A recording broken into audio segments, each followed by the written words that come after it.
যাবে আমার সাথে। রাতে জিতেছে এমবাপ্পের দল। ও বাবা, ও আর্জেন্টিনার কথা বলবে না, আর্জেন্টিনাকে ঘৃণা করে। তুমি চলো আমরা গোসল করবো, হাত মুখ দেবো।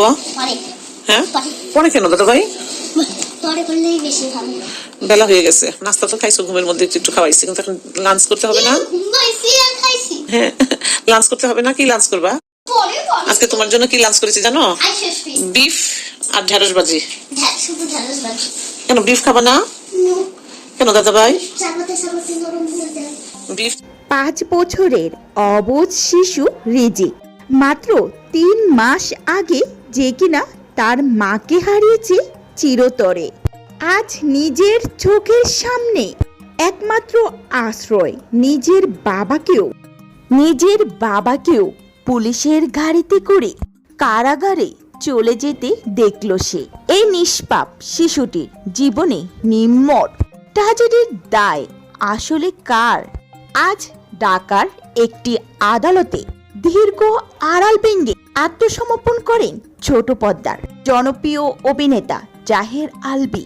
তার বিরুদ্ধে অভিযোগ স্ত্রীর আত্মহত্যার পেছনে প্ররোচনা দেয়া, কিন্তু সমস্ত আইনি তর্কাতর্কি এবং আইনজীবীদের ভিড়ের মাঝে সবার চোখ কেড়ে নিয়েছে আলভী ও একরার একমাত্র ছেলে রিজিকের জন্য। আদালত যখন জাহের আলভীর জামিনে আবেদন খারিজ করে দেয় এবং তাকে সোজা কারাগারে পাঠানোর নির্দেশ দেন, তখন আলভীর মা এবং শিশু রিজিক মুখে নেমে আসে বিষণ্ণতা ছায়া। বাবাকে এতদিন পর কাছে পেয়েও আজ আবার হারাতে হলো। মা তো অনেক আগেই চলে গেল, 3 মাস হয়ে গেল মা নেই, বাবা থেকেও নেই, যেন বাবাকে কাছে পেয়েও পেল না। আইন তার নিজের গতিতেই চলবে, অপরাধ প্রমাণিত হলে শাস্তি পেতেই হবে, এটাই স্বাভাবিক।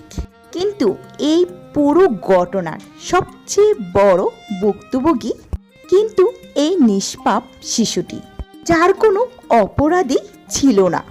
আজ সে বাবা মা ছাড়া এক চরম অনিশ্চিত ভবিষ্যতের মুখোমুখি। তো ভিউয়ার্স, একজন নিষ্পাপ শিশুর এমন কষ্ট দেখে আপনার মনের অনুভূতি কি? অবশ্যই ভিডিওটির নিচে কমেন্টস করে জানান।